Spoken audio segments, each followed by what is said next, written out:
Hey everybody, welcome to Landscape Rescue. My name's Stuart Moore. Today I want to talk about picking out a memorial tree for somebody who is suffering some loss. I have probably helped pick out 200 memorial trees for individuals working in a retail environment. This is a very serious deal. I mean, I've literally gotten emotional with some of the people when they're telling me the stories. Trees resonate, right? So we talk about landscaping being the backdrop of memories. And so when you have somebody who has lost somebody important to them, or important to somebody that's important to them, like a mother-in-law, father-in-law, that sort of thing, and they're experiencing loss with that person, and they want to get a tree to commemorate the person that they've lost, or even a dog. My best friend for 14 years was a wolf hybrid. It's tough, no matter who you are. You know, you could be the most company operating, meat-eating soldier on the planet, and you still experience loss. I wanted to go and make this for people that are involved in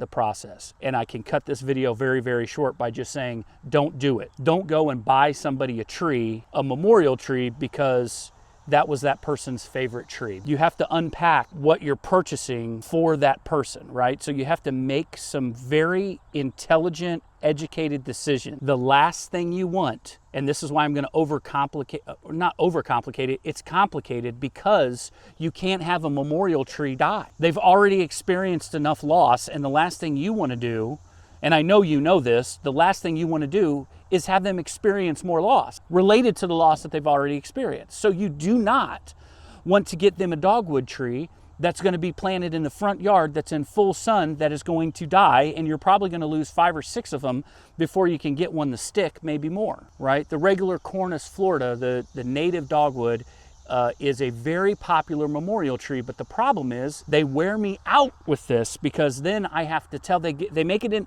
a decision in their mind that they're going to get them a dogwood because it was Janice's husband's landlord's best friend's cousin's favorite tree. When I'm picking out a memorial tree, or I'm helping somebody pick out a memorial tree, I don't push my favorite trees on them. I ask them questions. How much sun are you going to have? How much room are you going to have? Okay, so you've told me it's part sun where you're planning on planting this tree, or where the only place this person has room, full sun or part sun. How much sun are we going to have? And then you unpack that a little bit. Okay, what part of the day am I getting the sun, right? So the most powerful sunlight, the most energy producing sunlight is between 10 and 3, very hot part of the day. If anybody's been out digging a trench at 10 o'clock in the afternoon or 10 o'clock in the morning, you know how hot it is, right? Well, the dogwood doesn't get a break. The dogwood doesn't to go inside and sit in the truck and watch YouTube videos and cool off. The dogwood's got to sit out there the whole time, and a dogwood is an under canopy tree. So understanding where the sunlight, what time of day that sunlight is going to be hitting that spot is going to be important. Dogwoods, morning sun shielded from the hot afternoon. Korean dogwood is going to be able to handle more sun. It's a dirty bloomer, so it blooms when the leaves are on. I don't know if I coined that phrase or not, but it's not a clean bloomer like the regular native dogwood, Cornus Florida. It's going to bloom before the leaves come out, where the Korean dogwood, Chinese dogwood, Kusa dogwood, doesn't matter. Same thing, Cornus Kusa is what you're looking for on the botanical name. But I don't want to get hung up on dogwoods, because I think people plant dogwoods as memorial trees, and they have kind of this emotional ceremony where they plant the tree and everybody gets the feels. But if it's a $220 tree, you know, you don't want to lose it. And not only that, but the emotional impact that it would make, losing the tree that was supposed to commemorate the loss of somebody that you love, that's got to be have some emotional impact. Picking the tree, we want to unpack it a little bit. We want to figure out what kind of sun they're getting, if it's got enough room, if the tree that we're purchasing is going to be able to grow to its full potential, if it's going to be happy there. Is it going to be boggy? Is it going to, you know, what's the topography of the yard going to do when a 4-inch rain comes through? I mean, are we going to have standing water? If there is standing water there, what is a tree that we can put in there that still has some emotional relevance to the situation, but in turn will survive? So weeping willows is another one. Weeping willows was my husband's favorite plant, or weeping willows was my son-in-law's favorite tree, and we want to put a weeping willow in the yard. Well, do you have 45 feet in every direction? Because that's what you're going to need for a weeping willow. Now, a weeping willow can handle full sun. That's kind of the thing with weeping willows, is they need the agua. So that's another thing we need to talk about. How much maintenance, what is the maintenance commitment for the person you're going to plant this memorial tree for? Because you're on the hook now. It was your idea to buy a memorial tree, and everybody put in the office put in $25 to get this memorial tree, and you kind of put it all together. And now, if that tree dies, it's on you. Like it or not, that's the reality of the situation. So we want to be very careful when we pick out a tree, and we want to do our due diligence. Okay, what's the maintenance commitment of the person you're going to plant the tree for? Maybe you're the one that's going to do the maintenance commitment. Maybe you want to commemorate a loved one with a plant or with a tree. What is your maintenance commitment going to be? Are you going to, if you get a weeping willow, are you going to go out there, fill three 5-gallon buckets up with 2 holes in each one, at the bottom, and go out there in the morning and fill them up before you go to work and get dew all over your shoes? Are you going to want to go out there at night before you go to bed and fill those 5-gallon buckets up with water so it slowly keeps that root ball moist? Because if you let a weeping willow dry out, game over. That first year, game over. I don't know how many times I have sold a weeping willow in a nursery situation, and the person comes back a week later and tells me it's dead. It happens fast. It's probably not dead. I could probably cut it back. Now you've got that rebound time that you're going to have to look at it. So here's my thing. Maintenance commitment is going to be a huge deal.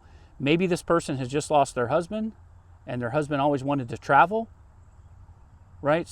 So this person is going to go on vacation. They've always wanted to do it, right? Who's watering that tree the month and a half she's on vacation, visiting in all of her family all over the United States? Who's watering the tree? These are all something that's going to be very important. What I suggest you do is get a gift card. Get a gift card to your local garden center, a privately owned garden center, where they can go and they can know how much money they want to. If they want to put some extra money towards it, they can. Some place that's going to be able to recommend beneficial fungus and beneficial bacteria inoculants, and have 2-year fertilizer tablets, and have root stimulator, and have all the things they need to be successful. We want this to be a successful endeavor. Have somebody unpack it for her. What kind of tree do you want? What are some trees? Do we want the tree to bloom on the anniversary of their death? Do we want the tree to bloom towards their birthday? I mean, all of these things are things you've got to think about, and I think that's what makes some people very successful in this industry, working with customers, and some people not very successful in this industry. That whole Japanese philosophy, always be improving, that has always resonated with me. That made a ton of sense to me. Never get in your comfort zone when it comes to knowledge, because you can't be a leader without being a learner. I've said that before in these videos. Memorial trees was something that I felt was super important for people. It is the most important thing in their life at that particular time when they're standing and talking to you. You are getting to help them with the most important thing in their life. When does that happen? I guess if you're a doctor, right? But as a nurseryman, as a retail nursery associate, that is a really big responsibility, and you got to take it seriously, and you have to help these people unpack what kind of tree they're going to get so they can be successful. You're creating a successful endeavor for them. This is pretty intense. I'm not used to, I'm used to being a lot more goofy in these videos. If my subscriber, 1,065 subscribers that we've got, watch this video, you can pass that knowledge on to other people. You will run into a situation where somebody is wanting to plant a memorial tree. You have to be the voice of reason. Might want to bring some of these things up. The person that's mourning, you're probably going to have to involve them with the decision-making process. If you guys are going to be planting the tree and somebody's got to Jenny's husband's got a pickup truck, and blah, blah, blah, blah, blah. Their teenage boys are going to go dig the holes, and you're going to orchestrate, you're going to handle all the logistics for that, right? Or the office is coming together to handle this. You really got to unpack it, and you have to pick the right tree. And it might not be the tree that's person's favorite tree, because the favorite tree, you can't make that tree survive in an area where it doesn't want to survive. That's not how that works. The tree does not understand that somebody very important has passed away, and it is a memorial tree. It does not know that. It just knows that it's had 95% of its roots pruned off, driven across the country, was growing in a shady environment underneath a canopy, and now it's in the full sun in the front yard with no support structure underground, right? The tree knows that. It does not know that it's a memorial tree and how important its survival is. I wanted to break that down. There's probably a lot more that I can go into this. I have tried to shoot this video about 5 times, and I've recorded it 5 times, and I've sat down to edit it, and it's never been good enough. I wanted to give enough information for you to start the conversation in your head of when this situation arises, how do you handle it? There's a lot that goes into location, and sun are probably the biggest ones that I run into. So let's run through some ideas for memorial trees. Dogwood's a great one. If you can get morning sun shielded from the hot afternoon, you can probably get a dogwood to stick. I would do beneficial fungus, beneficial bacteria, and 2-year fertilizer tablets and root stimulator with anything that I'm talking about. I don't compromise on any of those things. But let's talk about not necessarily a tree, but maybe if their honeymoon was in Hawaii, maybe do a hardy hibiscus. You see what I mean? Like, we got to think a little bit outside the box, and we've got to know the person that we're doing this for. I wanted to get you a hardy hibiscus because I know you and Todd's honeymoon was in Hawaii. So you get them a houseplant and they got 6 cats, and the cats keep pooping in the pots and all that stuff, and it became a nightmare for this poor woman who's just lost her husband. Let's not do that. Let's take into consideration the person that we're trying to consider. All right, so those are just little things. Dogwood would be one. If you're dealing with a full sun situation, Yoshino cherries are pretty. Flowering crab apples are pretty. It doesn't necessarily have to be that person's favorite tree, because the favorite tree might not work there. But when was that person's birthday? Let's look at some trees that are going to bloom around that person's birthday. Probably don't want to celebrate the anniversary of the death, but I have had people say that that's what they want to do, because they're going to visit the gravesite. It gives them a little warning that it's coming, a couple weeks before the anniversary of them passing away. A real conversation with the person who is receiving the tree, and an understanding of, and guys, if they're not plant people, they're going to have a very hard time understanding why they can't put a dogwood in full sun. They are going to have a hard time with that. But I've seen them. My neighbor's got a dogwood in full hot sun. Is it riddled with borers? Does it look like the doggone tree of Gondor most of the year, except when it blooms and only 3 blooms are blooming? So remember, borers can't see stuff unless it's stressed out, for the most part. That's kind of been the general consensus for all the research that I've done over the years, is that a borer doesn't really notice a tree until the tree's pissed off and is in a bad situation, and then the borers go after it. It's like the hyena of the tree world. That's what borers are. They go after trees that are sick and dying or on their way out. They just speed up the process, right? Let them new, vigorously growing trees pop up through the canopy. But a dogwood, until it can start creating its own microclimate by shading the area underneath the canopy, right?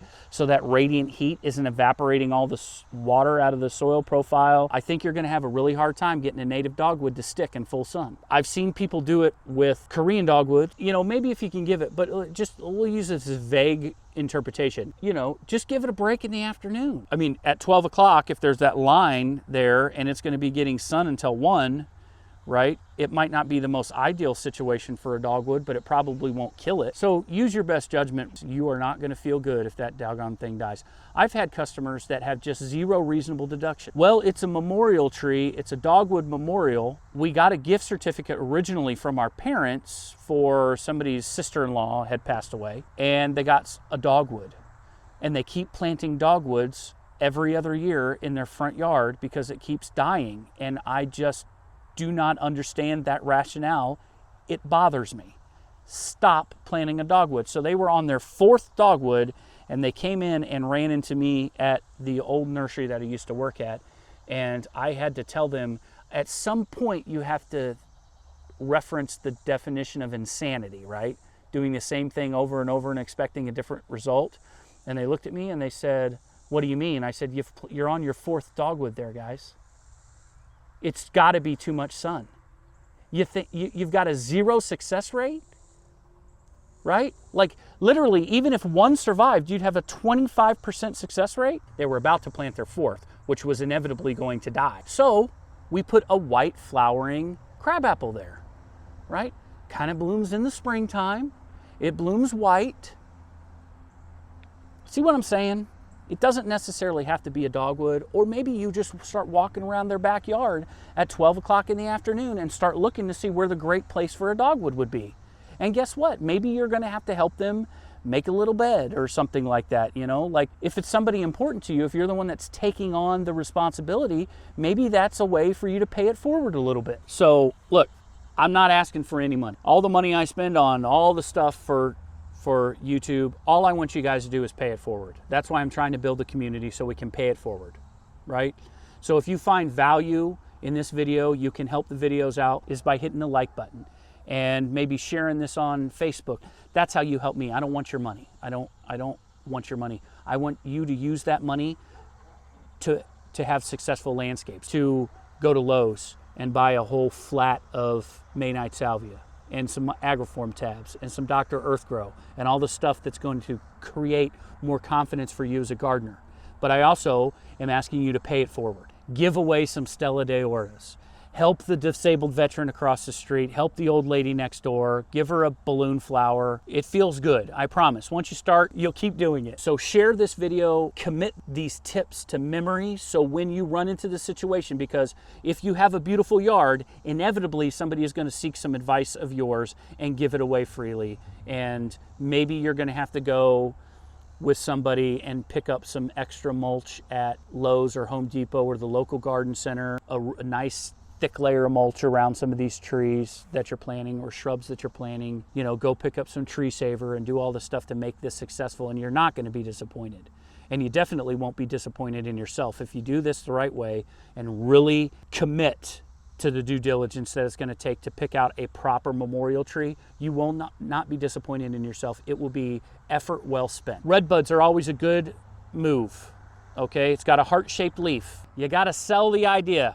You have to romanticize why you're picking this particular tree so the tree lives. That's what this is all about. It's all about picking the right plant for the right place, and this tree will survive if you do that. Yoshino cherries are usually a good idea. They bloom early. Kwanzan cherries bloom a little later, but they're very pretty too. I mean, I love Kwanzans in the sense that it looks like a carpet of purple has been spread over somebody's lawn. I always like when I think that the Kwanzans are gonna lose their blooms, I always want to mow. I always want a fresh mow on there so that way the petals lay pretty symmetrical. It's very pretty when that happens. Any of the crab apples typically work well. There's varying sizes of crab apples.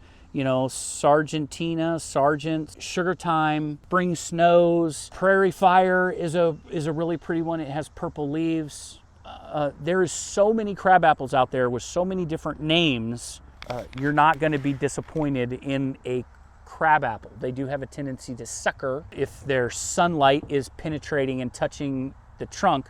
But that kind of goes away with time once it starts shading, you know, that area. Or somebody's just going to have to do some due diligence every once in a while. Go out there with the trusty Coronas and trim off. You can do it once a month. It's no big deal. I would stay away from any of the pear trees, the Cleveland pears. I feel like they smell like a porta potty and they're a little on the brittle side. I would just stay away from pears. I just feel like they have some problems, and now there's kind of this public outcry to stop planting calorie pears because they're cross-pollinating with wild pears and they're just taking over, I don't know, whatever. For smaller areas, look for things like you don't have a lot of room. Look for things like a columnar oak or a columnar maple. If they really like maple, they got married in the fall in New England or something like that with all that beautiful fall color, maybe something with some vibrant fall color. The black gum is another one. I can picture the botanical name, but I'm having a hard time saying it. It starts with an N, NYS something. The black gum is the first one to change into fall color, so that maybe be another thing. If somebody's birthday is somewhere around the time when those are starting to change, maybe bring that into. So thinking about that a little bit is going to help you kind of narrow your list down. But I would start with the amount of sun something's going to get versus the amount of morning sun versus the amount of afternoon sun. So break it up like that. Too much afternoon sun for a dogwood, but not too much afternoon sun for a cherry tree. If you can get cherries typically get pretty big unless you're doing like a snow fountain cherry, which is only going to get about 12 by 12. There's a pink flowering cherry. My neighbor's got one. That thing gets like 30 by 30. But that might be another thing that if they really like weeping willows, maybe they like the weeping habit, right? So now you're doing a pink flowering cherry, best of both worlds. So waller it around and figure it out. I think a lot of these videos in the beginning when I was trying to do this, I was very angry at people that were setting the person that was mourning up for failure, because I feel like that's what you do when you don't have due diligence. We're going to end it there. Talk to me in the comments. If you've got any questions, I'm here to answer them for you. My name's Stuart Moore. Thank you very much for letting me into your home to talk about plants.